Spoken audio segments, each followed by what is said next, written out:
Hi folks, how you doing? Russell True Results 303.com. Check out the website, link in the description box, Mind, Body, Spirit, Fitness. Put in the healing back in health. Once again, when you're at the website, sign up for the free newsletter. Check out the downloads, setting goals, fitness and nutrition. Don't forget to follow on social media, Facebook, Twitter, Google+. The podcast is out there. All those links are down below for you as well. Coming at you today with some words of wisdom for the young people. I guess it could be for anybody at any age, but this is going to be geared more towards high schoolers, teenagers. And it's, of course, if you're watching the video or you saw the title, it's the 3 jobs I think that everybody should have growing up. And I think if you have these jobs, it's going to give you a better view of the world, of people, of yourself, and hopefully just help you to grow better, to grow into the person that you're supposed to be. And the first job is going to be a cooking job. I just got a job with my old boss from landscaping. I'm working in the kitchen and I'm serving. That's going to be the other job, serving somebody in some way, shape, or form. But definitely I would say a cooking job, just so you know how to cook, right? Because that's the importance of health, knowing how to feed yourself, right? We grow up and the majority of the time nobody even knows how to cook. So it's very important to know how to cook, so you're not relying on fast food restaurants. And I would prefer not a fast food restaurant, but sometimes that's the only job you're going to be able to get. I would prefer like a real kitchen where you're cooking beef, steaks, all these different types of things, creating sauces and salsas and all these different things. Not just a fast food and frying, but some form of a job in that way. Next would be the service industry.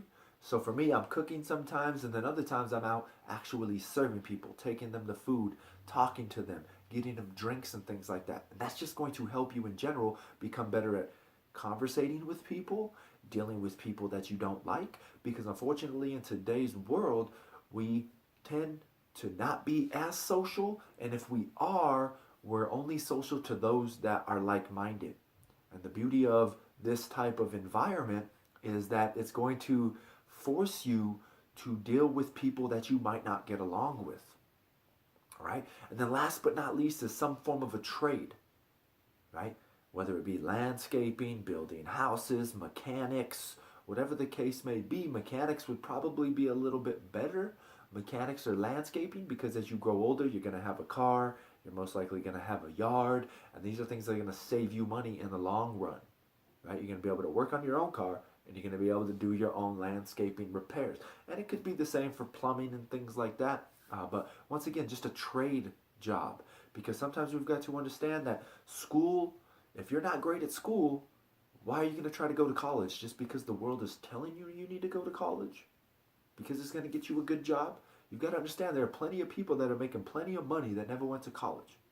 Or if they did, they're not even in the field of where they went to college, right? We've got to understand, wasn't it like Zuckerberg and Jobs and all these people dropped out of college to pursue their dreams? Now, I'm not telling you to drop out of college to pursue your dreams. I'm just telling you that sometimes college is not best for everybody. And I think we have fell into that lie that says college is best for everybody. Sometimes that's not what's best for you. That's like saying, you know what? I'm not going to be a Mr. Olympia.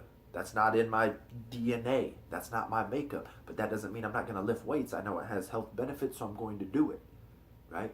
I might not be able to run a marathon and be, a world-class marathoner, a basketball player, a baseball player, but I shouldn't let that prevent me from enjoying those as hobbies.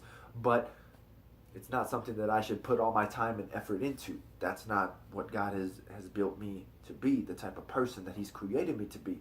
Like I said, that doesn't mean I can't explore those avenues for hobbies and for fun, but I need to know my role and my position on where I'm at in life.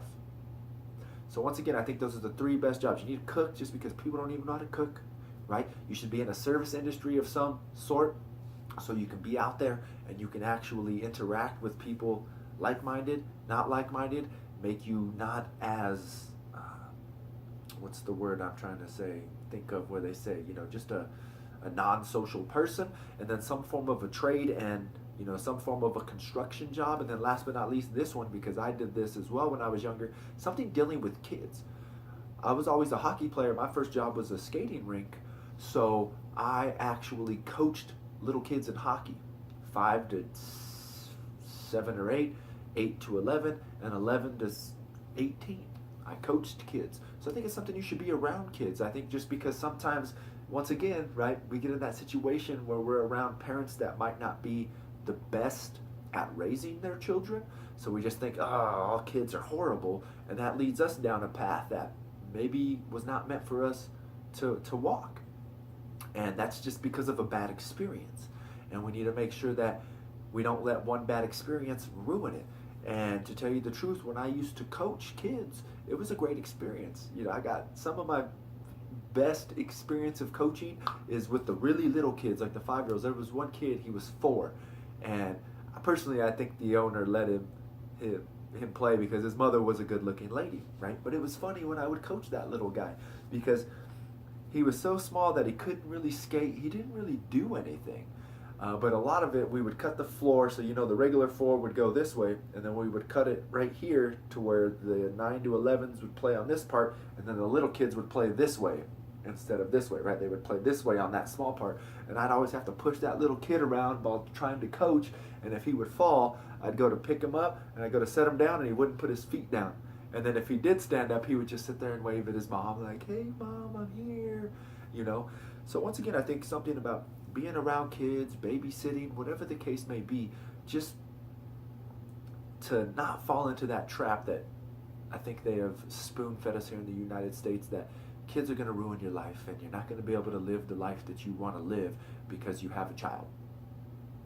I think that's something that we've been brainwashed as our society in America, and I think it's something that we need to take a second look at. So once again, there you go, the 4 jobs. I'm going to repeat them again, right? Cooking, serving, some form of a trade, and then dealing with children. And I think if you can get all these jobs, I know we get comfortable in our jobs and we kind of want to stay in that one because we've made friends, but you need to kind of venture out. And you can take these, if you're going into college, you need a summer job. These are things that you can do as well during the summer, during the year, and I think these are going to be of great value if you have these 4 jobs before you actually find that career. So once again, I hope this helps. Don't forget to check out the website, sign up, download, follow on social media, the podcast. Those links are down below. Don't forget to subscribe to this channel, share and like these videos.